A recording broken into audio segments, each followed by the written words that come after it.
It's the Pete Sousa Show. Sports, Pete. Nobody tells our stories better than our clients. The difference is stark. I was rear-ended at a stop. I thought I was fine, and then once I got home, I realized it's a lot worse than I thought. I ended up having a ruptured disc. You say you're not hurting, and then an hour later, you're saying you're in all this pain. I just felt like most people would think that I was lying. And that's when I decided to call Daniel Stark. I owe a lot to Daniel Stark. They really got me what I deserved. The difference is stark.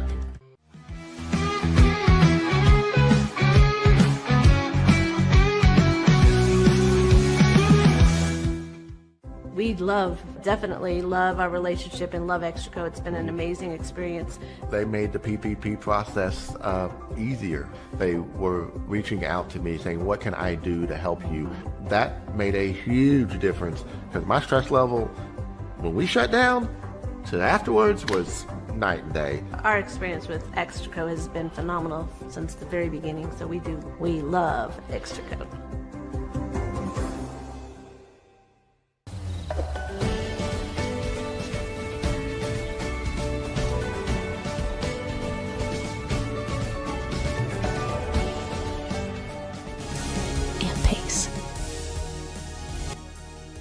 With Ease US makes studio quality voiceovers for your videos online in over 149 languages and dialects. Never been easier to create professional grade videos and voiceovers. Try it today at easeus.com. That's EASEUS.com.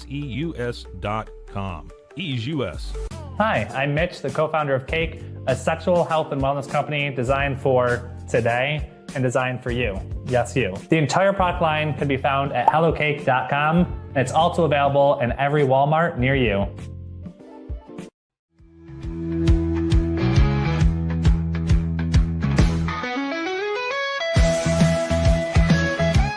Send money abroad in just a few steps with Remitly. Sign up with your email, enter an amount, choose how your loved ones receive the money, enter your recipient's information, select a payment method, hit send, and relax. Download the Remitly app today. Tervis is all about staying hydrated. Each product is built to last and comes in endless designs to match your personality. Stay refreshed and express yourself with Tervis. Visit tervis.com today and find your perfect tumbler. Looking for tickets to the hottest shows, games, and events? Ticket Liquidator is your one-stop shop for great prices, no hassles, and guaranteed tickets. Whether it's sports, theater, or concert, for the best seats at the biggest events, start with Ticket Liquidator today at ticketliquidator.com. Ticket Liquidator. The You Like Air 3, launched in 2023, ushers in a new era of sapphire ice cooling technology, offering nearly painless hair reduction in just 3 weeks. That's ULIKE.com. You Like.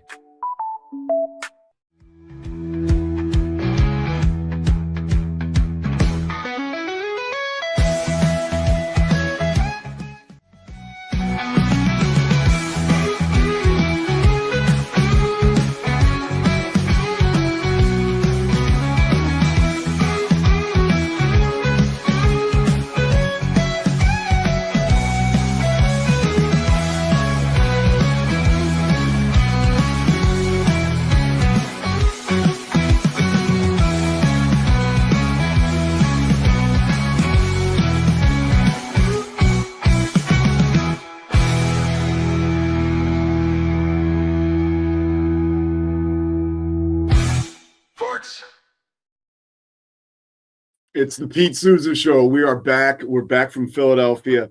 We're going to go right. Well, let me talk about some sponsors first, and then we're going to go right to our headliner. Slovacics, that's who presents this show for us every single day of the week, every day that ends in Y, except for Sunday and Saturday, unless something happens.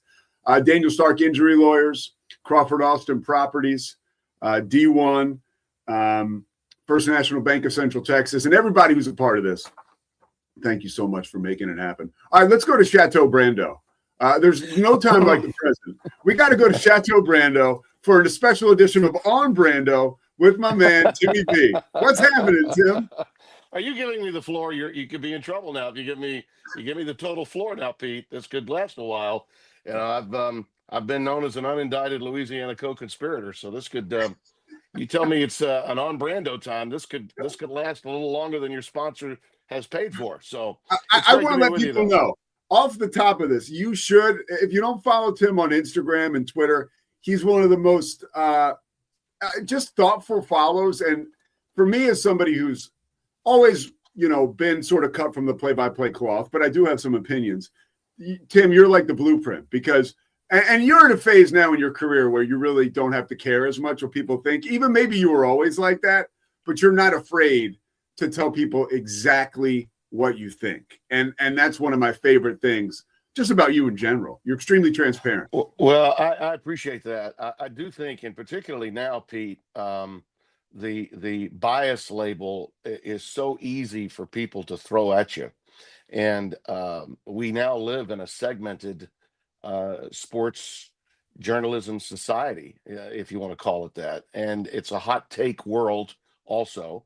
I think a lot of times, and this is one of the things, you really are on the same path that I was on at this stage of your career, because I was doing, 15 years of daily radio nationally. Then it was televised on CBS Sports Network for the last 4 years of it, all the way through 2015. And this is really the only time in my career when, from a television standpoint, all I do is call ball. And that's exactly the way I want it. But people do ask me my opinions a lot, you and others, and I give them. But I would never want to go through the daily grind that I once did, and I did all the way up until I was 58 years old.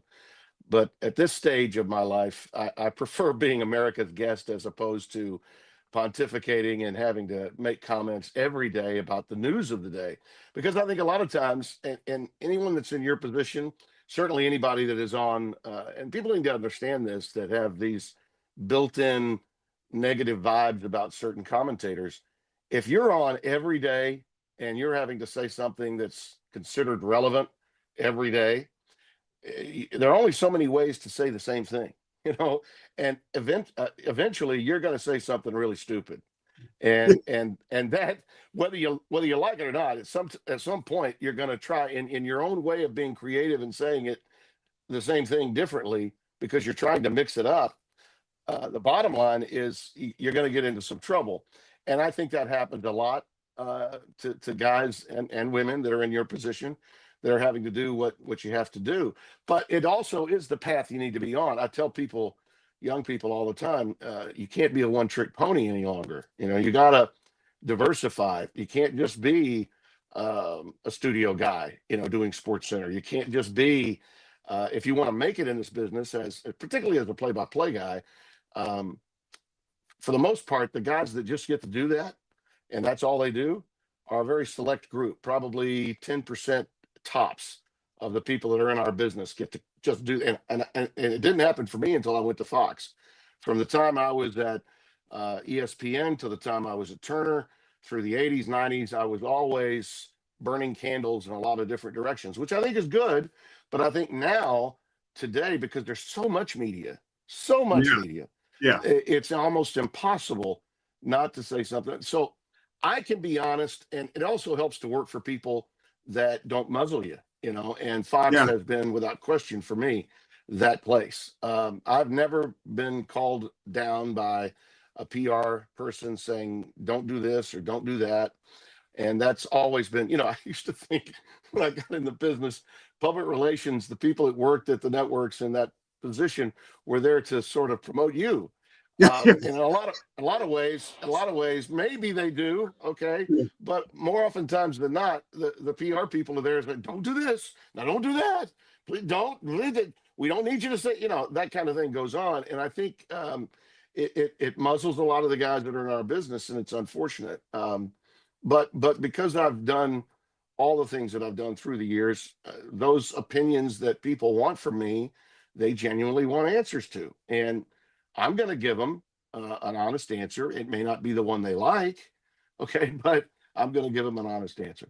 All right, so here, let's start right there, because I want to hear your take on the college football national championship being played tonight.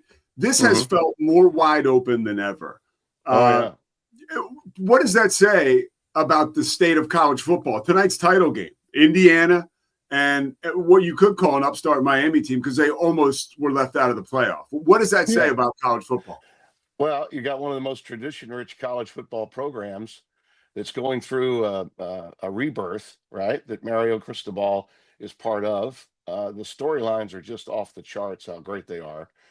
The tough part, and I think this is what the challenge is for my friends Fowler and Herbstreit tonight. The challenges are you've got so much time off between the games. I mean, it's been 10 days, and we've had 2 rounds of NFL playoffs in between the last round of semifinal games. And so you have to catch people up. You know, you got a lot of casual fans that are watching this game. The problem that we have in the college sport now is that we don't have the time invested where college football is the centerpiece of the sports pages around the country and on your phone. You got to update people.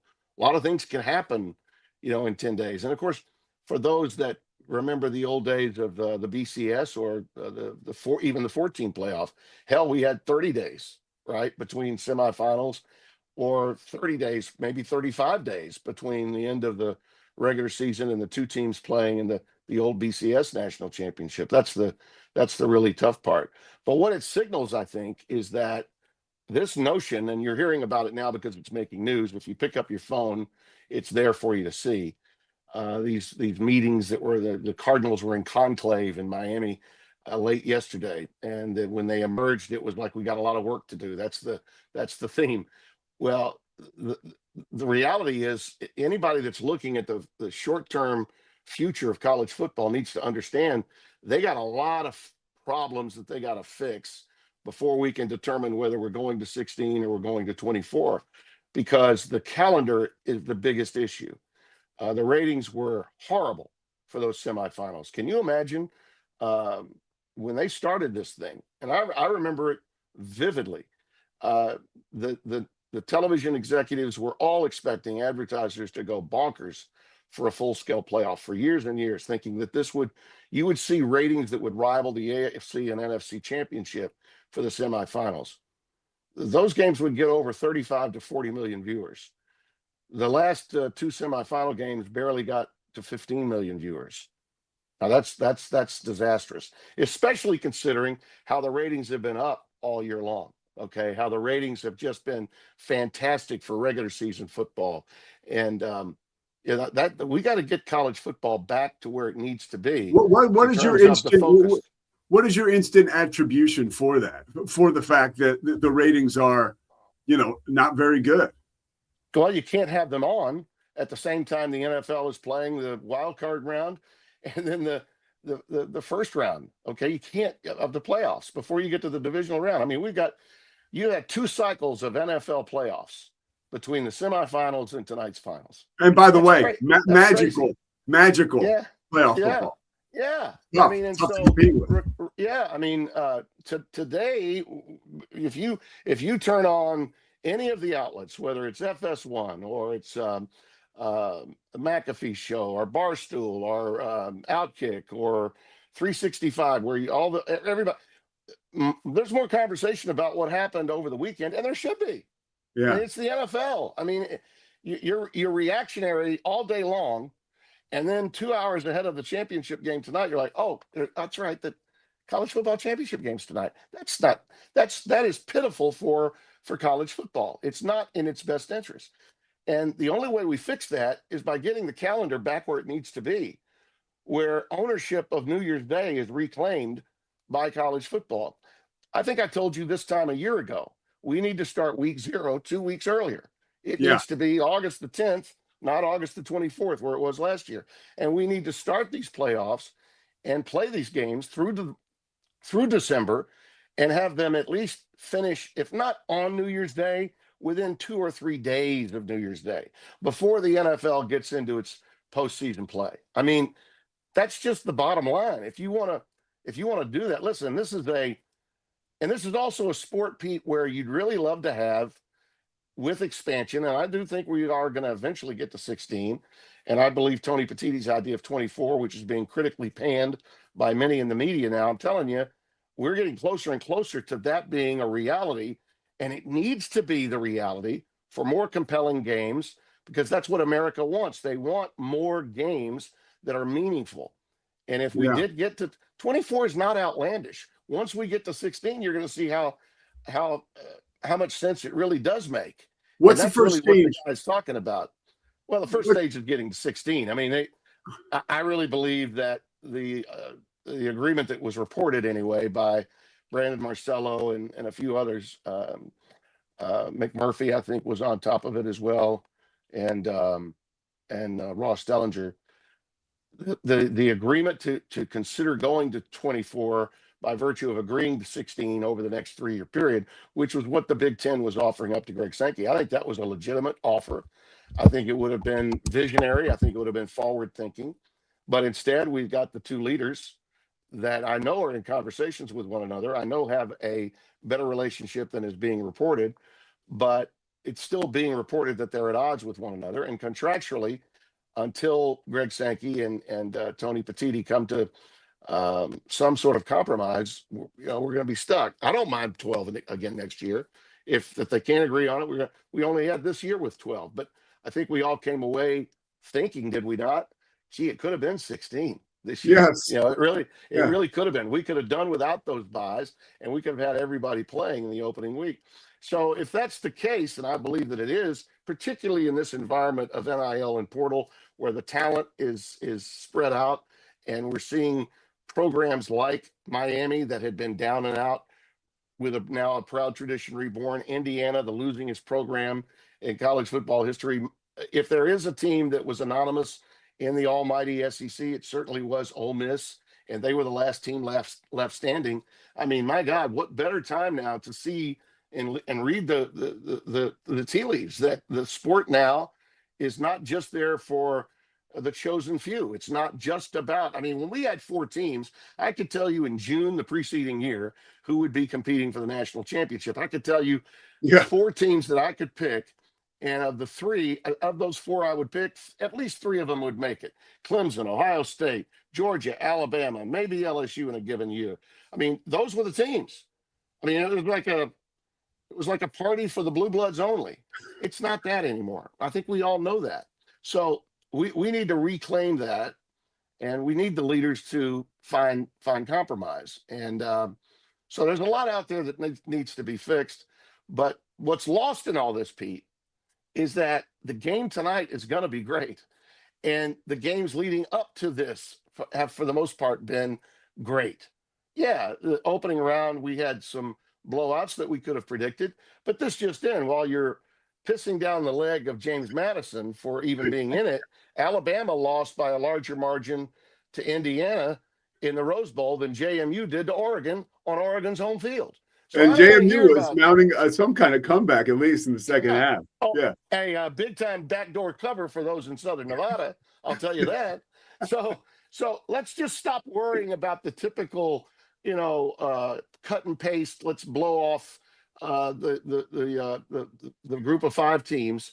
What happened there was a little bit of an anomaly, and that was the fault of the ACC for having a god awful tiebreaker system that would not allow Miami as the highest ranked team to get an automatic bid, as opposed to having to wait it out and sweat it out over getting an at-large bid. So, there's just so much out there that needs to be fixed. Well, and I want to talk to you about fixing it a little bit. Well, let me talk about the game first, and then we'll go back to this. Yeah. Indiana was. You had Indiana this year, right? Yeah, I did. Yeah, I did. Yeah. So you boots on the ground. You get an experience unlike any other that a lot of these analysts don't get, but still have. They got even more. Certainly, the ones bloviating on Embrace debate shows don't have. Yes. That's for sure. Yeah, exactly. So you've had an amazing perspective to that. Miami football. What is something when people watching, the casual fan watching tonight in the first quarter, what should they look out for that would tell them, which way this game is going? If there's a tempo thing, if there's something that'll dictate the result early on that people should be looking for. Well, I mean, if Miami, if somehow, Malachi Tony or Fletcher can get anything done on the ground, even if it's jet sweeps or something unique in the ground game, that they're able to get any kind of push. The Miami offensive line is one of their great strengths. Their defensive front 7 and their offensive line are the two areas that really enabled Miami to play at a different level in this postseason than they had throughout the bulk of the regular season. And that's really why you feel like, from a matchup standpoint, this is probably the best team to have at least a chance at beating Indiana. So any kind of ground game success for Miami means we might have a good game, at least for 2.5, maybe 3 quarters. Okay. Because no one else has. Okay. Alabama's ground game was shut down immediately. And the same thing happened in the semifinal round. I mean, Indiana pummeled Oregon for a second time. They couldn't get anything done on the ground. Too much pressure was put on, a really good quarterback. And I think, by the way, I want to just say this as an aside, I think he made a great choice, Dante Moore, in deciding to stay. Even though the quarterback draft will be much more difficult to navigate next year than this year, I think he learned a lot from playing against that Indiana defense, because they're so good, they're so well coached, and have great talent. He knows that at the next level, this is going to be what you're looking at. So better go back and work on it a little bit more, because that's the team that got in your way a couple of times this year. See how you stack up the next time around. But Miami is a team that physically you think could match up better with Indiana than any of the other teams in the field. Now, that being said, had Ole Miss won that game, and they could have won that game, then we would have seen, I think, probably the most contrasting styles in two teams playing in a national championship. I would have loved to have seen that. And frankly, they could have pulled that thing off. I think maybe a little more clock management late in the game, so that Ole Miss might have maybe taken some more chances, enabled Miami to score more quickly than it did. So Trinidad Chambliss would have had more than 18 seconds to work with. You know what I mean? It might have worked out the other way. But physically, Miami is imposing enough, I think, to challenge, I'll just use the term manhood a little bit, of that dominant Indiana defense a little bit more than Ole Miss would. You saw Miami push Ole Miss around up front. You saw quarterback sneaks or running plays between the A gap and the B gaps, right, that were 10, 11, 12 yards long, with Ole Miss kids hanging on. They were not physically the same kind of team. Miami should be able to stand up to that. And if they do, I think we get a good game. I think that's what has to happen. Indiana is just too good. The difference here, the reason I like Indiana to win the game, Pete, is they don't make mistakes. They don't have false starts. They don't have offsides. They don't line up incorrectly. They just don't. And Miami does. Okay. For every, in a lot of ways, Ole Miss had a chance to win that game against Miami because of self-induced errors made by the Canes. And the Canes do it all the time. They'll have 11, 12 penalties, even in games they win. I don't think you can do that against a team like the Hoosiers. But by the way, I was saying that voice, right, that'll be perfect by tomorrow morning. That's the sound of a guy who was screaming over, 10,000 screaming fans in Omaha, Nebraska over the course of the weekend, right? I mean, that place is wild, man. Yeah, it is. And I'll tell you, I've had Omaha, and then I had Georgetown almost off against UConn. Yeah. Georgetown almost beat UConn over the weekend. And next week I go to UConn, so it's a great time. I mean, I'll be in the Big 12. I'll be in the Big 12 too, by the end of the month. I get Houston and Kansas in the same week. Yeah. Wow. Yeah. God bless the Big 12. Same week. What a great job that Brett Yormark has done with all the partners. Honestly, to get and that's what I'm talking about. To get a Tim Brando on a Kansas game is that's what I'm talking about. And I know Brett Yormark and how he thinks, and I think that's what he's talking about and thinking about too. All right, back to the football game. What was your first impression? I don't care when it was that this guy crossed paths with you. First impression of Curt Signetti. Everything that I thought he'd be. He's really Saban, but more of a wise ass, let's have some fun version of Saban. Yeah. I mean, Nick has that side of him, but when Nick was in his heyday coaching, he would not allow that to be seen except by a chosen few people that would be maybe in his inner circle. And I'm not in that circle anymore, but I was during the time that he was at LSU, and I was working at CBS in the studio and also calling some games. I did some games for him, and I also did obviously the studio with Spencer and Archie and Tony Barnhart back then. And I had the occasion to go to his Highland Road home and do some one-on-one interviews with him, both in Baton Rouge in the early 2000s. And he was always accepting of me. I had a syndicated show called Football Saturdays that Raycom produced that we put out every year.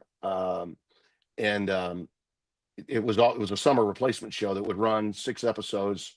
Those Emmys you see over my head there in my study, those are all from that show. Here's Really enough good of show. A lot of the things that you see on SEC Network that they've put together. They even use the show. They even use the title of the show, Football Saturdays in the South, I think is what they call it. Yes, there. yes, we it just is. called it Football Saturdays. Yeah. Yeah. But we a lot of the guys that worked on that show with me and produced those pieces are now working at ESPN, either in their film department or on their 360 series or 30 for 30s and that kind of thing.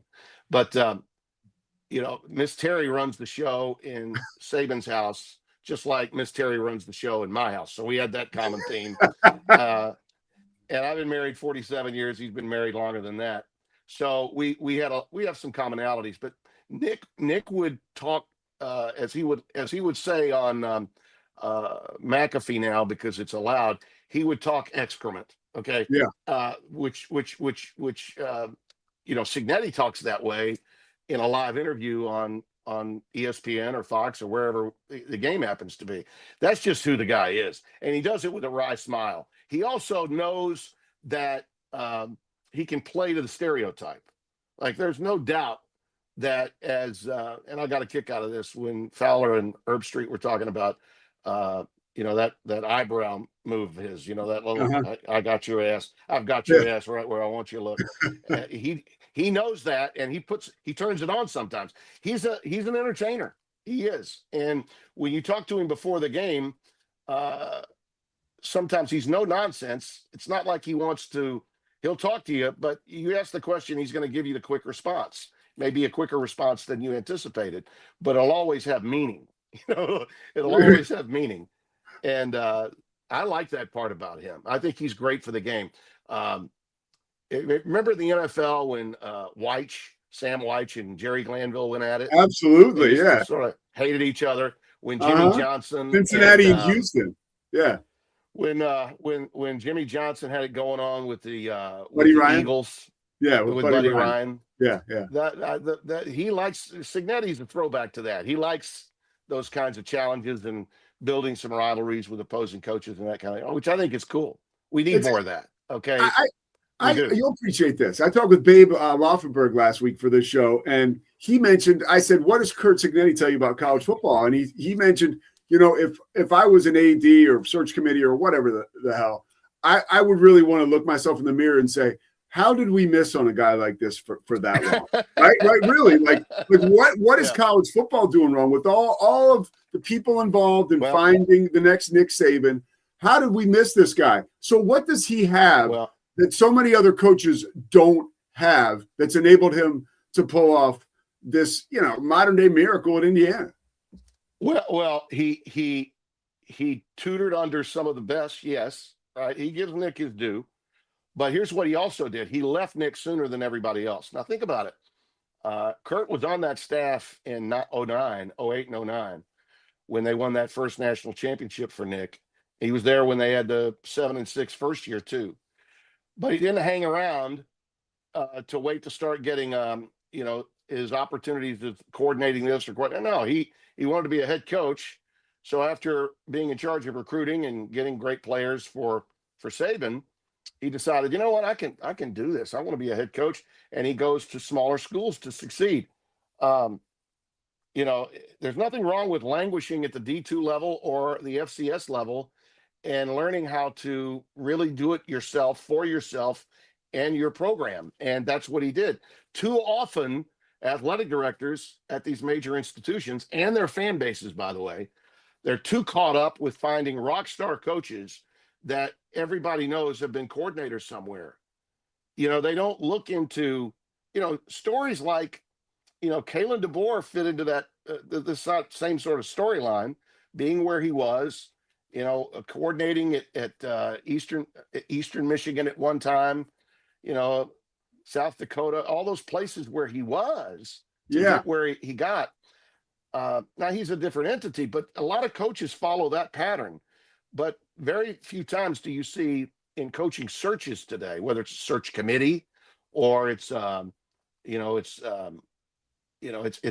athletic director. They just don't do their homework. There are a lot of great coaches out there that have yet to be found that have been doing it and know how to win. Signetti has made life both great at Indiana, but horrible for other programs in his conference and ADs because he did it so quickly. That everybody wants to find that. Plus, he's the guy, when you think about it, what Indiana was doing and how they went about it over the last 2 years. That's the reason we saw coaches being fired midseason this year. There's like the pressure to win and win now was there. And the whole domino theory, everything that was going on, like this whole mess with Kiffin and Ole Miss and LSU was a byproduct of the dominoes that started to fall when Penn State made the choices they made to run James Franklin out. And the combination of that plus the portal and NIL, but the portal, especially those portal dates being where they were, that did all those things. There are more Signettis out there. I don't think there's any question about that. Yeah. But finding them takes talent. I used to believe that athletic directors were hired by and large to, at first I thought they were hired by and large to hire great coaches. Then I found out later as time went on, they were missing than they were that, because they could go hire a search firm and the search firm would indicate where they were going to go. Now I think it's if you're an AD, you better vet and go beyond just the normal. Okay. And I think a lot of times the fan bases, screaming bloody murder about this and that. You remember the situation? You remember the situation with Tennessee when they basically had hired the coach now at Rutgers, okay, that had been at Penn State. Schiano, Clay Travis basically led the get Greg Schiano out of their deal. Well, and I like Clay, and I think he's well-meaning, but how did that work out? Tennessee's been still a revolving door. Heupel is still getting pressure, even though he was in the playoff and lost a year ago. Certainly the Jeremy Pruitt thing didn't quite work out, which, we could go on and on about these stories, but a lot of times fan bases at these schools, and particularly in the SEC, they want the already established guaranteed winner, and they'll pay anything to get them. That's one. And that heat is real. That heat from those fans and those alums coming down on the administration, that's real, right? Yeah, and they don't trust their ADs, and I'm to a certain extent, maybe I get that, but you also don't want, you don't want the insane asylum to be taking control of your program either. And fan is short for fanatic. Yeah, they think they know and they don't. If you follow, you mentioned my Twitter handle and Instagram handle. I spend more time trying to engage with people and letting them know in as subtle a way as I possibly can that they think they know and don't all the time. And eventually they may just get really mad, and I get really mad. I block them, or they just figure it out and know that what I'm saying to them makes some sense. You either kind of figure it out or you don't. But that's part of what's going on, Pete. That's and the sport has never been more popular. It's the fan base has never been more active, but the negativity surrounding college football with the portal and NIL has gotten us to a point where for every step forward, there's a couple of steps back. For every step forward, there's a couple of steps back. And that's where the leaders need to take over. Okay. I love what you said. To take over. I love what you said about Signetti and how, and the development, being a little bit rogue, right? Leaving Alabama early, taking the D2 job, like being a head coach, figuring out who you are, along with all the stuff you learned from the great. Other than Kirby Smart, I think Signetti really, a lot is made of that coaching tree thing. Yeah. A lot is made, but hey, let's talk about the guys that were under Nick that didn't make it. I mean, I could go on and on. Muschamp, Dooley. There's tons that everyone thought, well, he's been with him, so he's got to be good. Let's bring him in. And by the way, there were moments that Derek Dooley had in his career that he was very good. He did a great job at Louisiana Tech, helped them become a Division I type of program. But he wanted to do it his way. He came in and cleaned everything out, upset a lot of people in doing it. Muschamp was just never in the right place at the right time. Plus, his temper always got in the way. They just did. But there's some great qualities to those guys. But a lot of times, if you are the prodigy of a guy like Saban, then you have not necessarily developed your own capability in building a program your way. And God knows, Pete, Muschamp had a number of opportunities. I noticed he's gone back to what he loves now. I'm going to be a DC again, at Texas. So good for him. These are good coaches. They just went where they went, and the expectations were, well, he's going to make it like Nick right away. Yeah. Well, yeah. No, it doesn't work that way. Another guy who's still in Nick's orbit, but this story is particularly personal to you because you kind of personify Louisiana. I know because you've talked about it. Your daughter went to Ole Miss. Like that whole thing, you got skin in the game all over the place. What is your, now that we have a little bit of a cleaner perspective, when you look back at that situation, what about it, kind of irked you the most, I guess? What about it?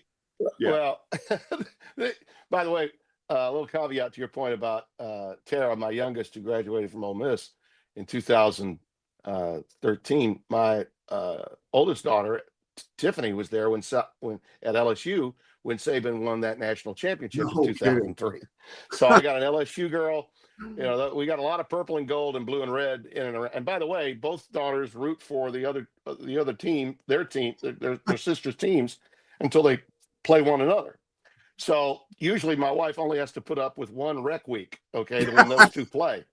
It became a real soap opera for about 2 months at the house and on our thread on the phone, But the bottom line is the thing that was most upsetting to me about all of it was the negativity and the pom-pom waving of some people in media that I have a lot of respect for at both places. And I'm not going to name any names, but it happened. Okay. There's no reason for that.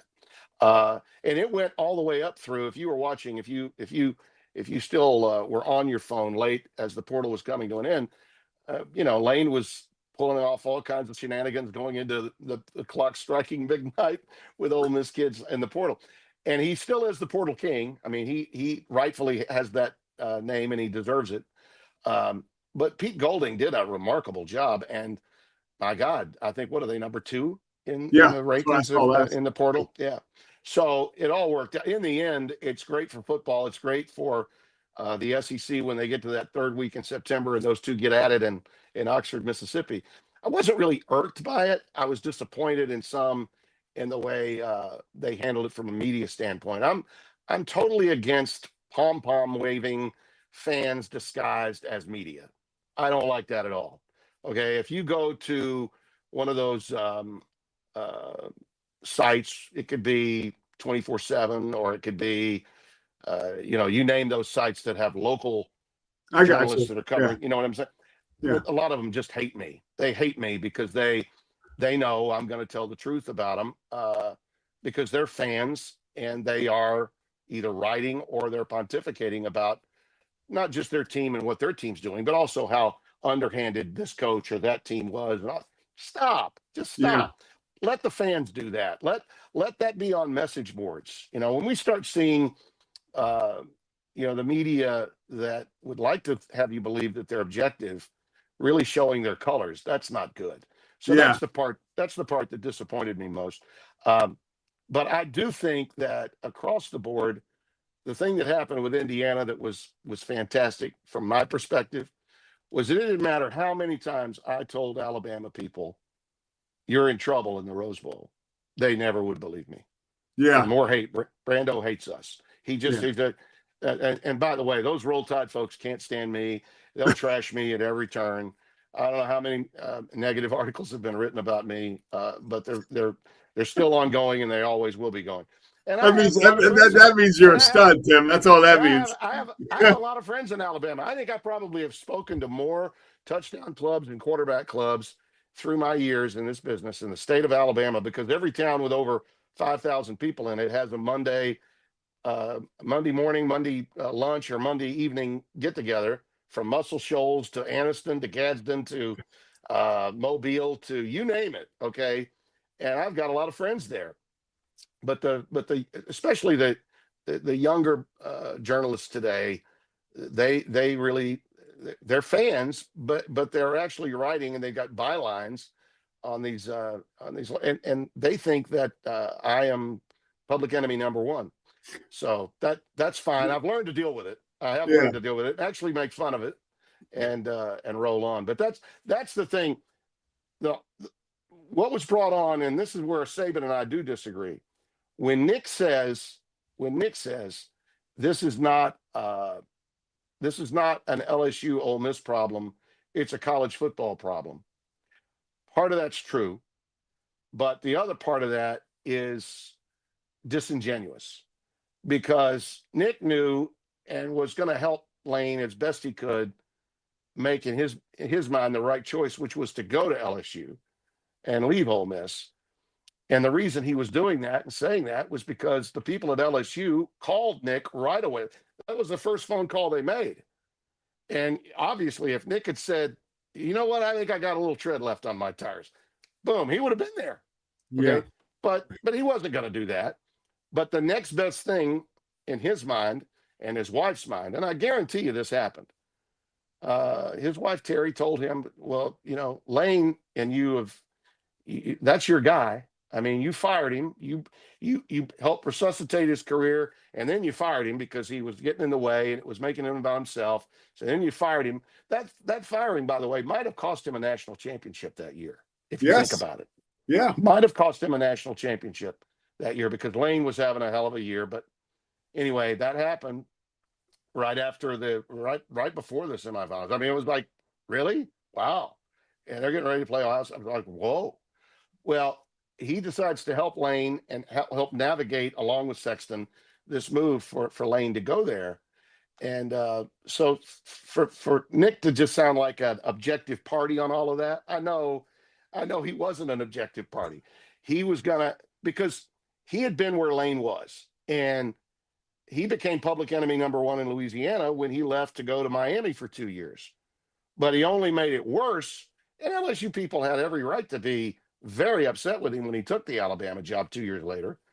But at least he did go to Miami first. I mean, Wayne Huizenga was on the tarmac in Baton Rouge in 2004 waiting for him with $5 million, which, by the way, at the time was more money than you were going to get as a college coach, right?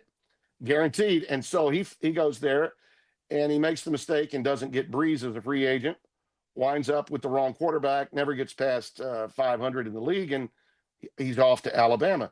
And I was trying to tell fans of LSU here in Louisiana, I said, you wonder why people are going to be upset with LSU and not just people at Ole Miss. It's because what Kiffin did here, what he chose to do, which Nick had nothing to do with. Let me be clear on that. Nick advised him that that's the better job. I think you probably ought to go there. That's what he did. Yeah. But he didn't tell him to do it when he did it, or to handle it the way he handled it. But when he did that, and he left the team that was 2 games away from playing for a national championship, I mean, he basically was doing something to Ole Miss fans that even Saban didn't do to LSU fans. Saban did have the courtesy to go elsewhere for 2 years, fail, and then go to Alabama. All right. So I was telling people in Louisiana, listen, here's the deal. You remember how you felt when Saban left and then went to Alabama 2 years later? I said, well, what's going on here with Kiffin for the Ole Miss people is like what Nick did to LSU on steroids. Okay. It's on steroids. So that's just the nature of the beast. And I think that people just have to understand that.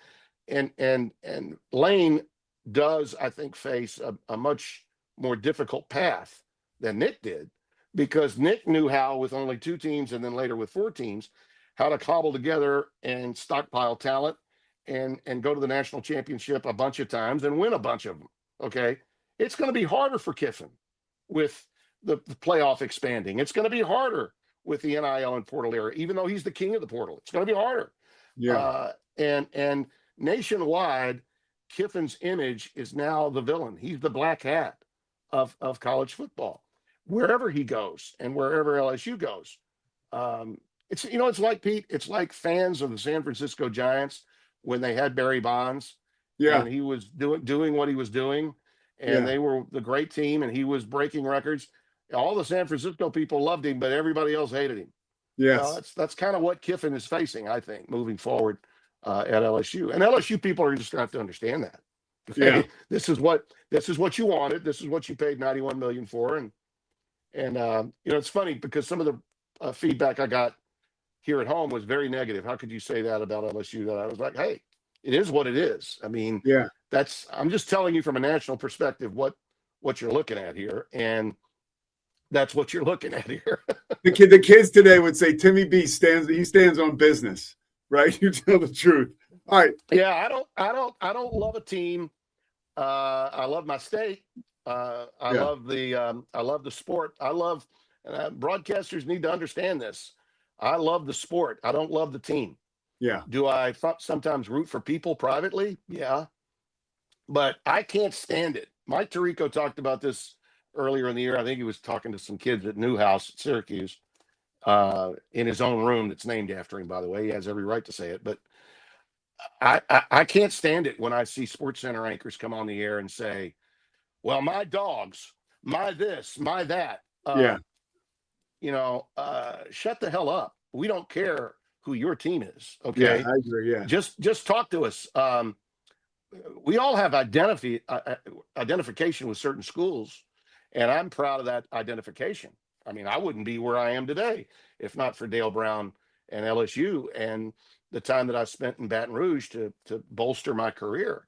I'm forever indebted to the people of Baton Rouge and the people at LSU for allowing me to do those games on Tiger Vision in the 80s.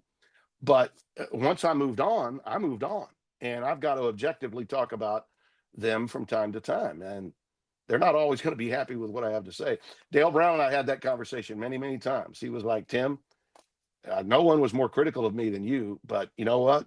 I helped create this monster that you are. I said, yeah, you certainly did, Coach. All right, 2 more questions for you. One, do you think DJ Lagway to Baylor, does that make sense to you? What's your reaction? Yeah. I think it may be a job saver. I mean, it may be. I mean, he's that good. He's that good. Florida had issues, and he also had injuries and circumstances that were going on with him at the time.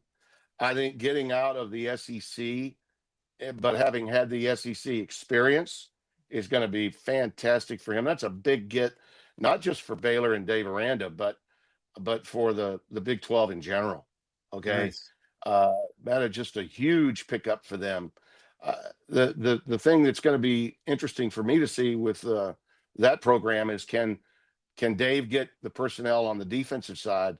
I know he's addressed some of that in the portal, but also the recruiting's got to continue to improve there. But Lagway, for a program that has suffered a little bit at the gate, I don't think you've been there, you know this. Yeah. They don't draw the way they should. They don't. But Lagway is the kind of guy that is so good that he'll sell tickets for you. I mean, he's that good. I agree. All right, so last question. 5-10 years from now, what does the sport of college football look like? Wow. Because it kind of freaks me out as a fan, and honestly, somebody who, this is my livelihood to some extent. It's your living, yeah. Yeah, it freaks me out a little bit.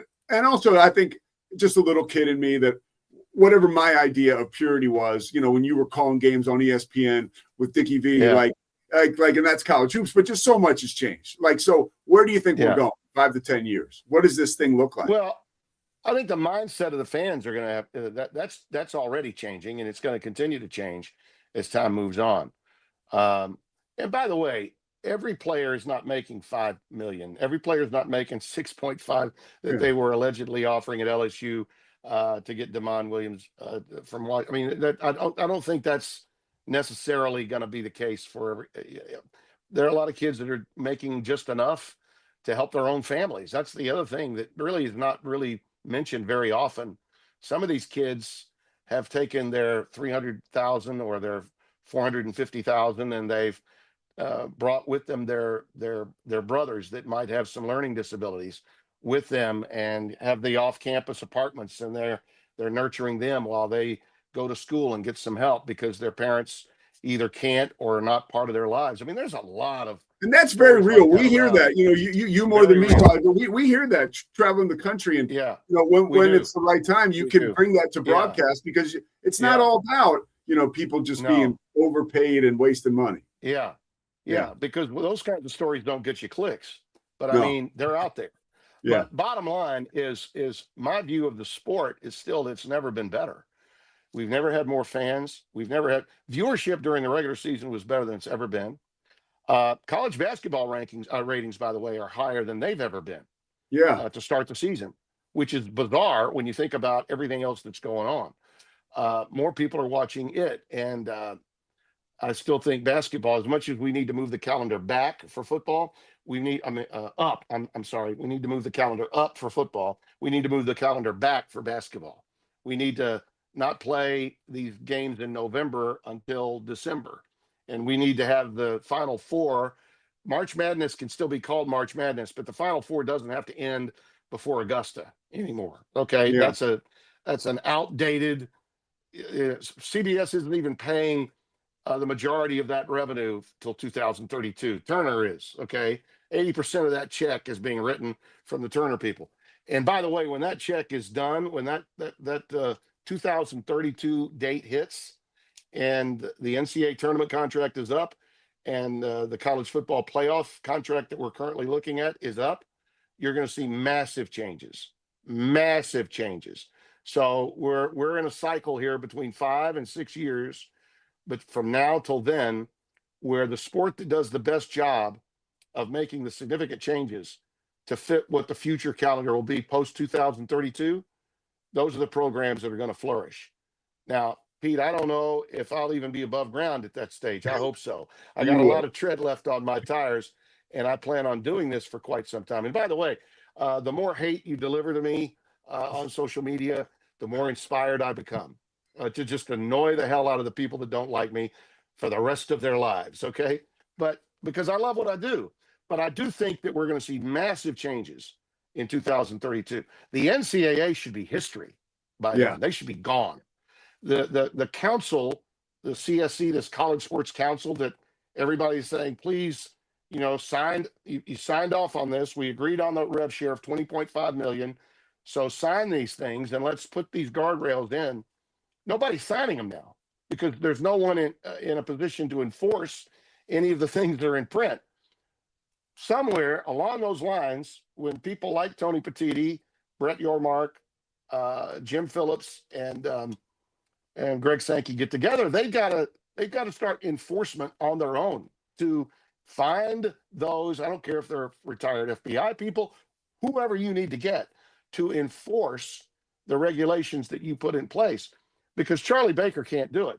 Charlie Baker was supposed to be, that Republican leader of a blue state that was going to all of a sudden magically get Tommy Tuberville and Senator Cruz together, and they were going to get Congress involved, and they were going to get a bill on the table, and we were going to sign it into law. None of that happened. Why? Because political bureaucracy got in the way. Charlie Baker, what did he was supposed to bring Democrats across. The Democrats that Charlie Baker worked with to get to become the governor of the state of Massachusetts, when he was in that position in New England, those were different Democrats. That's when Democrats were really Democrats. Those people don't have time, nor do they care about doing anything that's being proposed by Tommy Tuberville, okay, or Senator Cruz. It's just not going to happen. So college football's got to take care of college football. The leaders have got to come to their own determination. I'm tired of Yeah, hearing. nobody's coming to get you, right? No. If you think these people are going to come to save you, have you not been watching what's going on? I mean, since COVID, I have. I have. It's not good, and I think that will happen. I do think that will happen. But this notion of 24 teams, as I said before, if we went to 16 right away in the next 3-year period, I guarantee you that people are saying no to many of them, the commissioners of the conferences, besides Tony Petitti, but they don't have any other ideas. Tony takes a bad rap on social media because he's not as accessible as Greg Sankey. You know, Tony is an old television executive that has a vision. He's got an idea. This is what he wants to do, but he's not going to announce it until he's got it. He's got the solution. He wants it to be completed. He can't keep these people from leaking stuff. And when you leak stuff and the writers get a hold of it, but they can't get a hold of Petitti, they get mad at the Big Ten and they get mad at Tony. That's just the way modern day media works. But Tony's got a vision here, and I think his vision is accurate. I do. If we had gone to 16 next year and maybe went for it for maybe 3 years, I think people would understand that going to 20, like no one's asked this question. If it's all about automatic qualifiers, right, which is allegedly what's being reported as the issue, that's what the Big Ten wants. They want less at-larges. They want to take the heat off the committee, okay, because that's where the problem is with the committee. If that's the problem, then what if has Greg Sankey said to Tony Petitti, hey, I'll go to 16 and maybe we'll go to 24, but we're not going to do that AQ thing. It's still going to be at larges. Has anybody answered that question? What if it was just the best 24 teams? Would Petitti be okay with that? Yeah.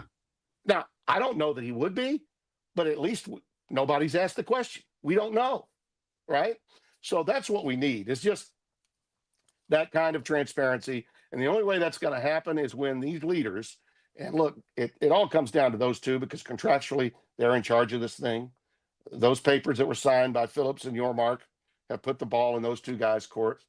And the backgrounds of Petitti being in television and being about inventory and making it better, and he'd like to see all the networks involved. And he believes all that money that they're leaving on the table, you know, all that money that Cody Copeland's talking about in Texas Tech, that they're leaving money on the table. He's right. They're leaving money on the table. But the only way they're going to get the money from everybody is to have everybody involved. The blueprint of college football on television should be just like the NFL's. It should be just like the NFL's, where we're promoting ESPN and ESPN is promoting Fox. And, and by the way, if CBS and NBC want to get involved, go for it. Everybody get involved. Everybody gets a piece of the pie. And for the latter November all the way through January 1, college football is kingpin. Okay, the most important games are in college football, not the NFL. Then you surrender to the NFL in December and January. All right, it's theirs now. Once we get past January 1st, it's all NFL all through the month of February. Go get you some. That's fine. That's what needs to happen. But we're never going to get there unless Sankey's an old NCAA. I mean, he's an NCAA guy. Yeah. I mean, that's where he was on the infractions committee. He was hired by Mike Slive to try to clean up the SEC that had 8 teams on probation. That's why he got the job. And by the way, Greg's a good guy. Came up running Northwestern State just down the road from me. Yeah. I mean, he's earned his position. But Greg will throw a press conference at the Target in Birmingham anytime. Okay, he will. He loves to talk. But Petitti doesn't. Petitti doesn't. He wants it done before it's announced. And so Greg will play with the media. And so, right now it's in terms of winning the media battle, the SEC is winning over the Big Ten because Tony's not as accessible as Sankey. But I do think the vision, and listen, full disclosure, I worked for Tony for 9 of my 18 years at CBS. Yeah. I think he is the smartest guy in the room most of the time. He just doesn't have to tell you. He's not that kind of guy. He's that smart and that comfortable in his own skin. He's that smart. He's that smart. And his idea about teams within their conferences, playing other teams within their conferences, to determine who gets that bid into the college football. That's an awesome idea. It's an awesome idea. But fans and media haven't been able to see it laid out for them the way it's laid out in his mind. And I think that's unfortunate.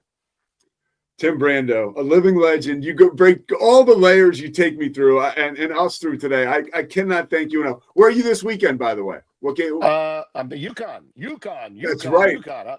I'm on the UConn train for the next couple of weeks. I've got them on the 24th with Villanova. Oh, my friend Nick Bond. I have that game. That one's at Hartford, by the way. That game will be played in Hartford.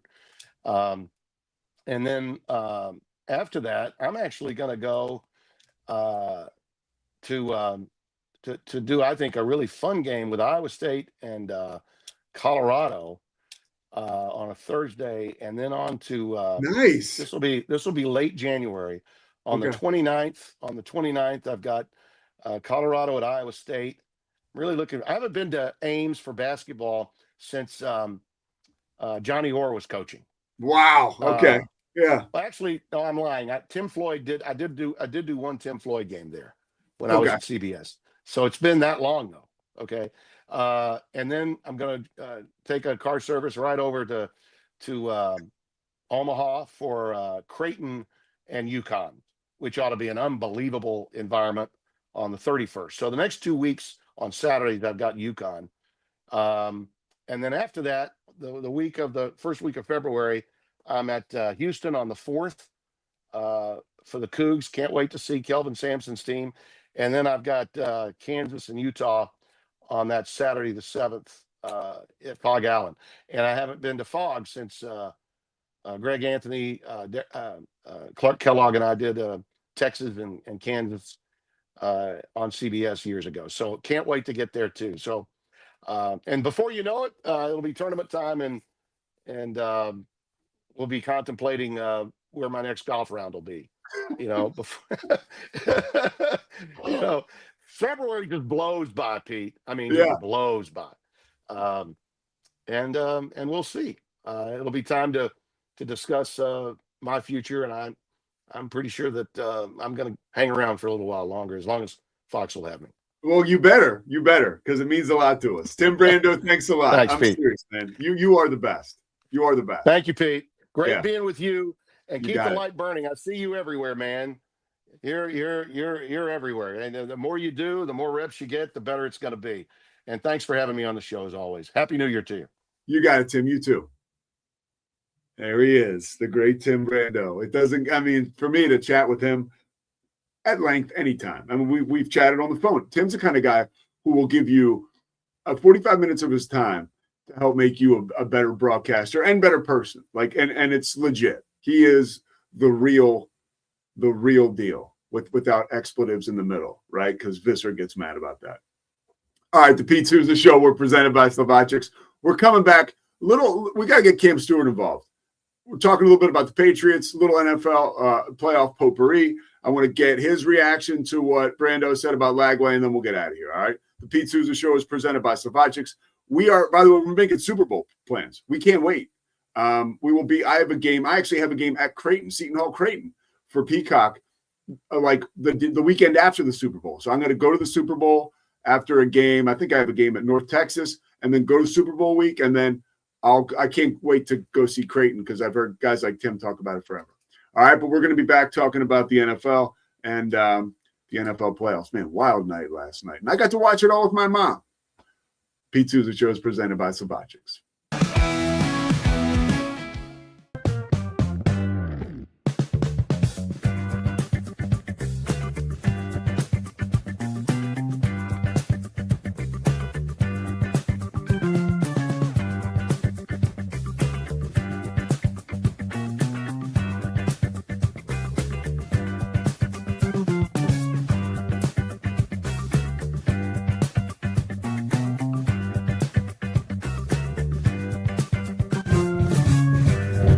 Bubble allows you to make it real and for it to actually work.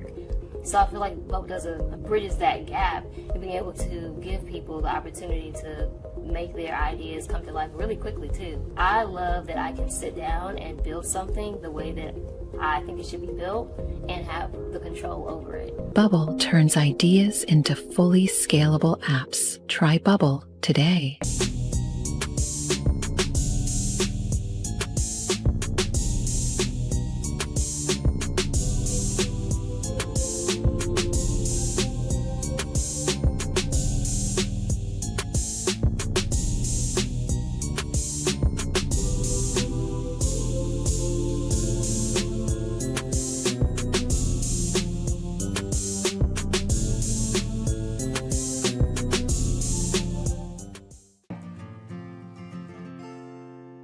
Hi, I'm Jo from Face Theory. You're going to want to have a specific goal for your skincare routine. What do you want to achieve? Active ingredients are really strong, and if you're using too many at once, your skin can get overwhelmed. Don't overspend on products. Choose products that have scientific research behind them. At Face Theory, if you're not happy with a product, just say so, just give us a shout and we'll give you your money back, no problem.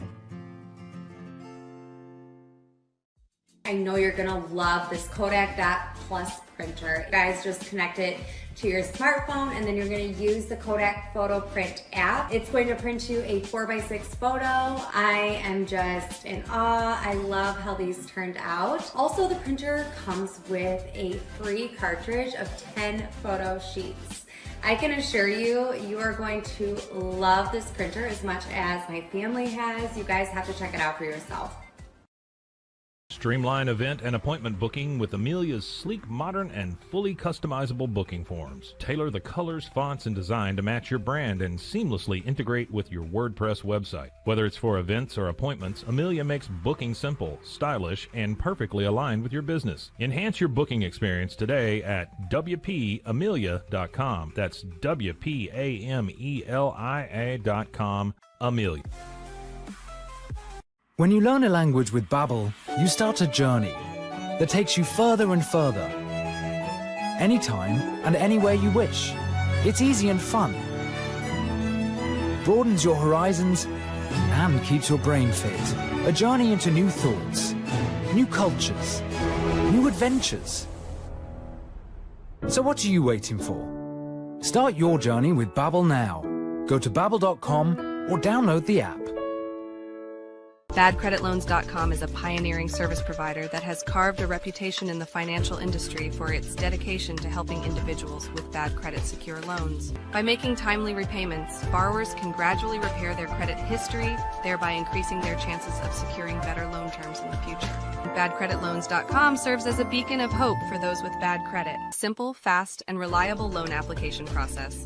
And its commitment to responsible borrowing makes it a trusted partner in the journey towards financial stability.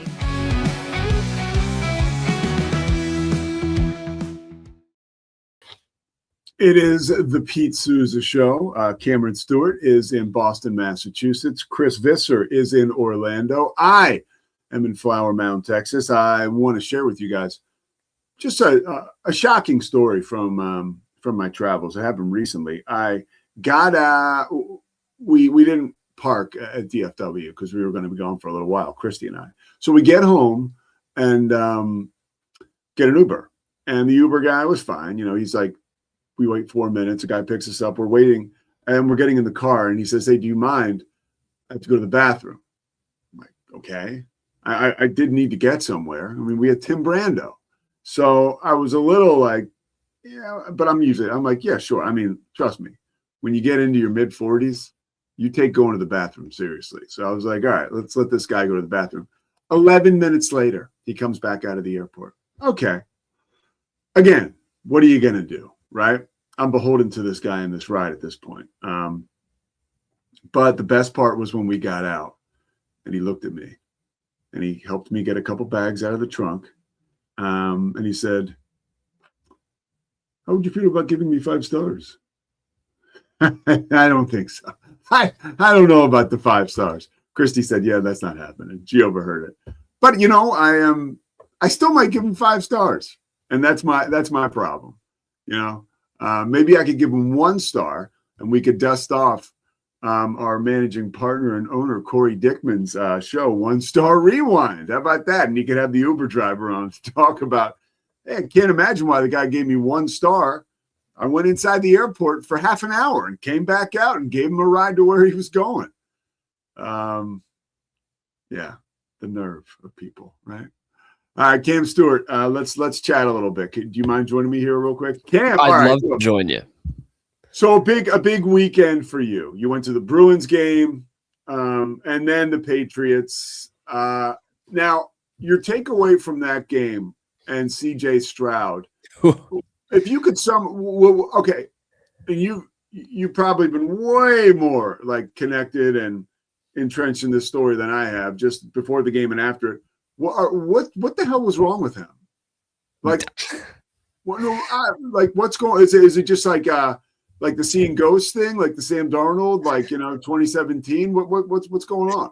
I think there's a lot of things there. Because first off, this is a good Patriots defense. This is a top 10 defense in the league, but they're not as good as Houston's, so people didn't talk about it this week. And I get that. It's not statistically not as good as LA's, the Chargers, and they beat up on them too.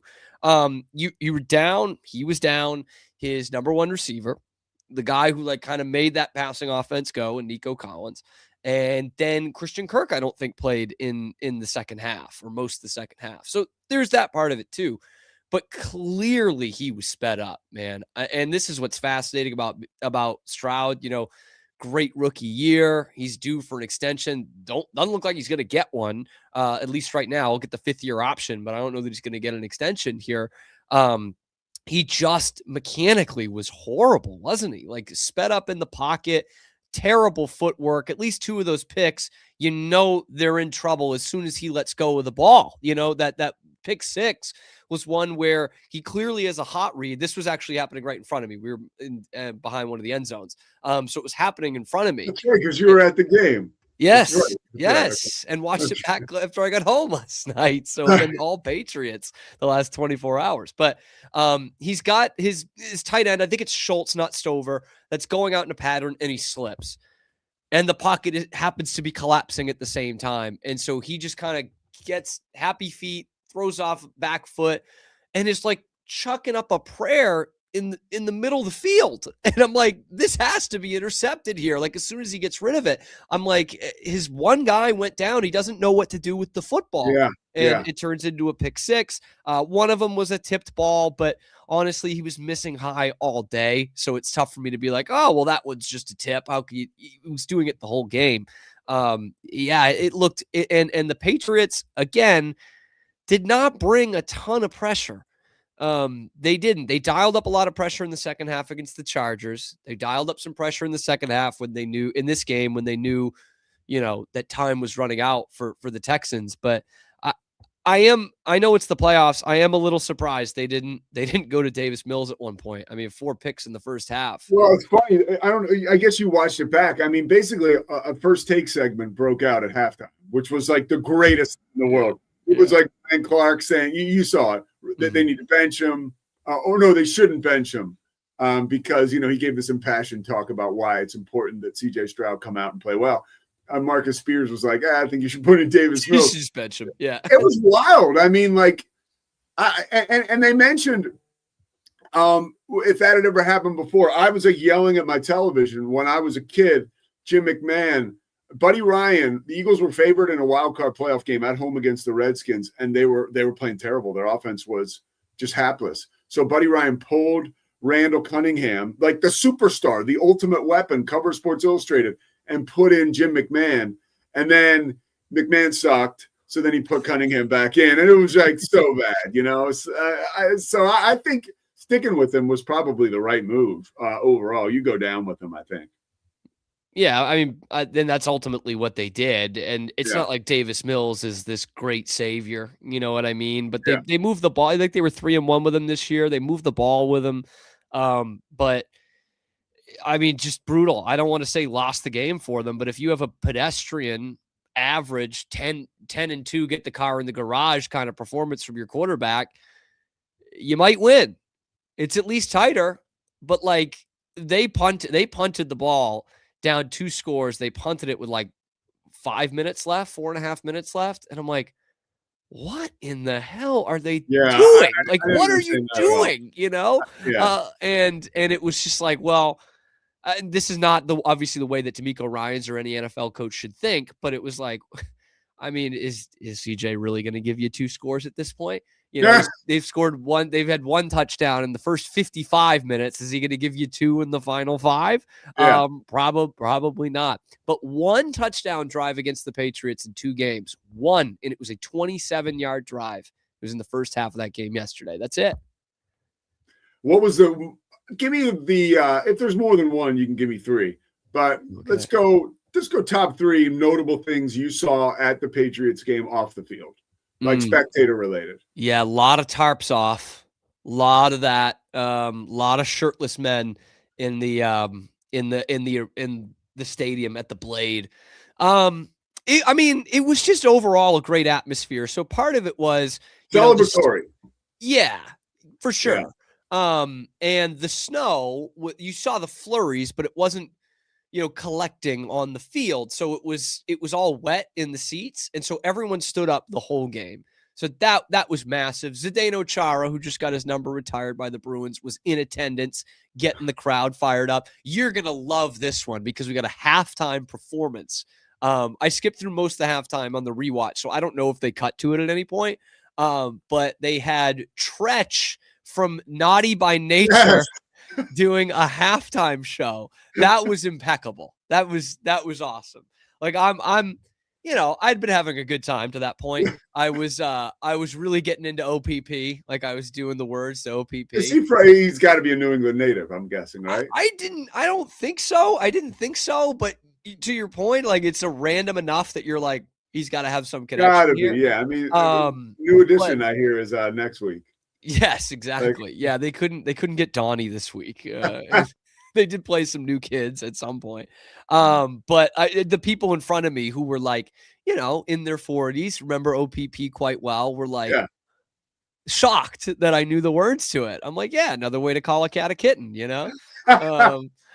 So that was a big one. What'd you say? 3? Did I give you 2 there? I mean, you're doing pretty good. It was awesome. I mean, it was just a perfect atmosphere in that, we got plenty of time to tailgate. And honestly, it wasn't very cold.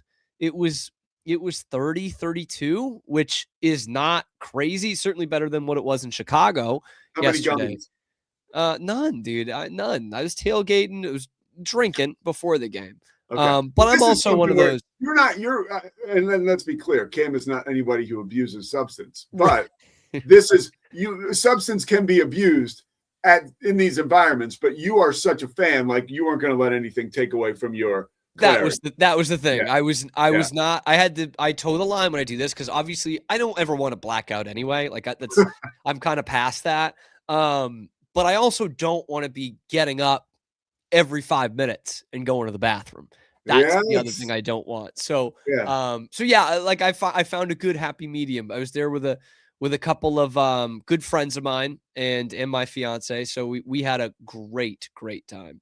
How much? I mean, tickets I would imagine were expensive, but certainly worth it, right? Yeah. Well, I can't take ownership. Got this as a gift. Got this as a tag along. So, they imagined they were fairly expensive. I checked the get in price at the weekend just to humor myself.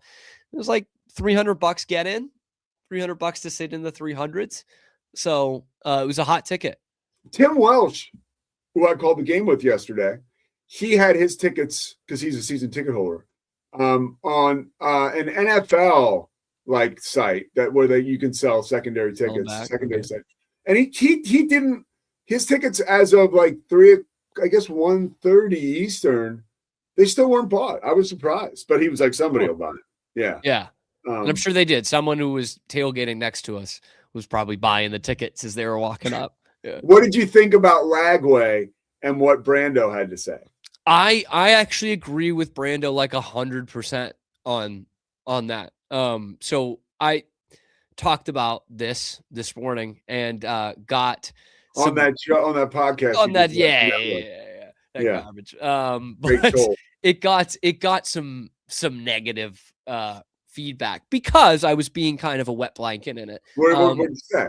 So what I was saying I was just promoted. It's Locked On. Now that I'm taking your Well, time, Cam did a Locked On about DJ Lagway. Yeah. No, because I'm going to ask you about it. And so one of the things I was saying was just, did this whole process, this saga, this drama, did that do more harm than good? And, people are going to say, well, that's a media-driven thing. It's because people like you and other people that cover Baylor were blowing it out of proportion. And I'm sitting there, I'm thinking like, what are we talking about? Like the fact that he was flirting with all these other schools? Yes. The fact that he took another visit afterwards, like I was just thinking like that doesn't really happen. We don't see that anywhere else. And I think it's okay for you as a Baylor fan to be like, why is this happening? Why is he committed and then is taking another visit? And that it took a week and a half to sign after committing. Like that's not happening with blue chip, portal guys. Guys will flip, and obviously I'm glad that didn't happen. But like it doesn't usually take a week and a half to get, from the finish line to the medal stand. And that's where I'm like, did this do more harm than good? You need people that are like 100% all in on this program right now, which is a tough thing to be right now for a player. But like, this is your portal class. This is your quarterback. This is the guy, like Tim said, will put butts in the seats next year. So you do want a big commitment from him. People are going to go see him play. Like the fears that surrounded Baylor fans, Baylor administration, when they decided they were going to kind of pause on a coaching search and bring Dave back. My first fear and concern for the school was like people aren't going to be at the opening game. You know what I mean? Like people won't be there. Like not even caring enough to protest, just not caring at all. And I think that this will change that. And what is next? Like in the pipeline? Like, are we hearing now that he's officially a Baylor Bear? Are other guys going to come with him? Like any scuttlebutt about that? Yeah. So he's signed, sealed, delivered, coming. In terms of, we've heard a lot behind the scenes of like, he's been on the phone, he's getting guys to come in. That is something that I'm looking at over the next couple of days. But I will say last week, they picked up Draylon Miller from Colorado, who the Colorado people speak very highly of for a guy whose numbers were okay. And another receiver from Kentucky, hardly. So you bring it and you hardly remember. And exactly. And another receiver who played 2 games at Florida, who also played part of his career at Willis High. So that's 2 stops with DJ Lagway. But back to those other 2 guys, I don't think they're coming in here thinking, oh man, I'm catching passes from Edward Griffin at Baylor. No shade on Edward Griffin, but they're probably thinking I'm catching passes from DJ Lagway. Let's do this thing. So I think there was probably already some behind the scenes. And we'll see. This is a top 30 portal class, which is, you know what I mean? I think they've brought in some good pieces, especially defensively. I think there's some good guys coming in on the defensive side. But DJ Lagway does change the floor of this team. I really do believe that. What about the ceiling? Don't know. I just don't think the ceiling's very high either way because, your defense was the main problem last year. Like, let's not forget, they had a really good quarterback in 2025, and they still went 5-7. So I don't know how much he changes their ceiling. I don't know that they're a bowl team. Crazy things can happen in the Big 12, but they shouldn't be horrendous. Like, they shouldn't be 2-10. With DJ Lagway as their quarterback. And that was kind of my fear at the beginning of this portal window, that they might be a 2-10 kind of team. Why did he pick Baylor? I mean, I know about his dad and all that stuff, but like, is that it? Like, I think the Spavital thing is big. Okay. Like the family really liked Spavital, the kind of quarterbacks he's worked with, the quarterbacks he's developed, guys who he sent to the next level. So I think that's a huge part of it. And also like, Baylor fans take this personally, and I get it, but it is a soft landing spot. You know what I mean? Like it's a spot where the expectations are not very high. And even when they are, like, it's not like high expectations at Florida. It's just not. And so he can come here in a place that he's very familiar with. And, a guy with 2 years of eligibility left is probably come thinking, here and suck, man. It's all good. Huh? You can come here and suck, DJ. We won't be. Don't worry. We won't be too hard. There's some of that, but I think it's more so like, he could, if if he's not loving it, but he has a great season, then a good year in the Big 12 means another SEC stop potentially afterwards, for his senior year. Or the other side of it is you do really well and you're doing really well at Baylor, the place that you legitimately grew up rooting for. Like, he was a legit Baylor fan. This is not just, oh, my dad went there. Yeah. And you're starting to build something. So I think it is a win-win for DJ. Yeah, if he has a bad season, then his options are slimmer than what they were this time around. But I think he's going to be a good player. I really do. I do need to ask those kind of questions about the drama and everything, but I think he's a good player. It's super exciting. All right, last thing I wanted to say, the Bears game was, man, that was probably the best play. I have the most impactful, amazing play that I have seen, like live on television. I mean, I think I was upstairs dicking around when Doug Flutie threw the Hail Mary. I mean, and that wasn't even like, that was, I think, a final regular season game at the Orange Bowl. It was just an amazing play at the right time, like Thanksgiving weekend. I think it was that Friday or Saturday. This was unbelievable. I mean, I can't, and everything about the play, the I guess 50 yards in the air, it seems like it wasn't quite a Hail Mary. Like, it was unbelievable. And the big mistake, I look at Ben Johnson, I think you got to go for two there. I really do, because you have, I mean, and Fox did an amazing, was Fox? NBC. NBC. They did an amazing job of like producing, like showing Sean McVay, showing like Matthew Stafford, like those guys were like shell shocked. Like, like the team was really kicked in the nuts. I think you want to see if you can get 2 points, and go for it. What's the quizzical look for? Oh, I'm trying to make sure I had that right, that it was NBC but not Fox. It was NBC. Tirico had the call. Yeah, it's Tirico. Tirico makes the amazing call, and it's like 3, 2, and then all of a sudden you hear Collins going, ha, ha, ha, ha, ha. It was so awesome. Yeah. He didn't say anything. His first emote.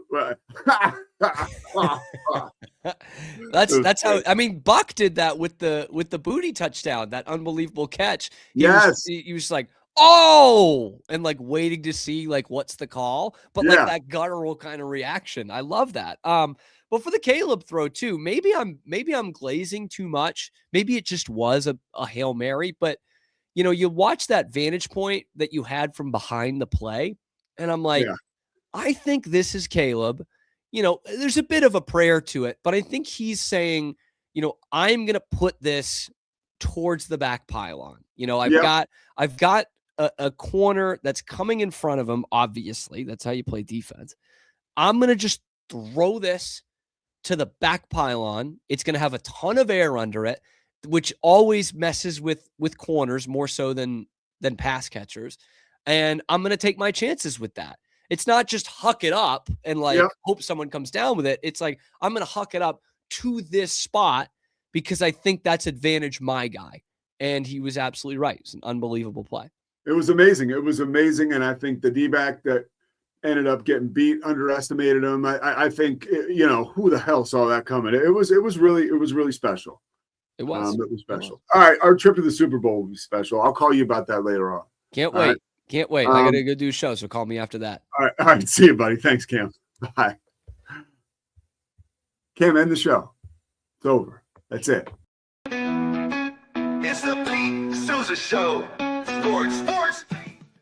We definitely love our relationship and love Extraco. It's been an amazing experience. They made the PPP process easier. They were reaching out to me saying, what can I do to help you?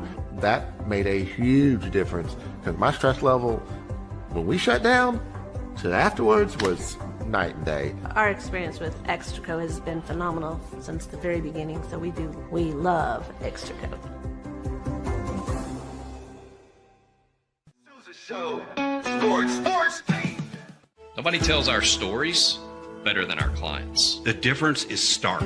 I was rear-ended at 70 miles an hour. I was injured, had a concussion. The insurance company, they delayed. They were playing games from the initial conversation. They weren't going to help me. The biggest thing I learned through this is that you can't go through this alone. I called Daniel Stark. They were going to help me, and everything was going to be all right. Daniel Stark got me 10 times the insurance company offered. The difference is Stark. Show. Sports. Our professionals are not only experts in managing urgent concerns, but also in providing top-notch preventative health care. We're proud to connect pet owners to a vast network of licensed veterinary professionals, ready to address any immediate concerns. Book your first appointment today. Nalgene Outdoor has been your trusted companion, fueling adventures and helping protect the planet. We're committed to reducing waste, improving access to clean water, and providing simple, safe, and sustainable products for you and your family. NALGENE.com.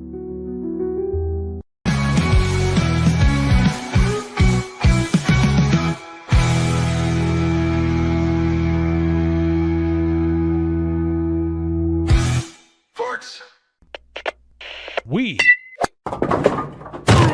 are Rogue Media Sports.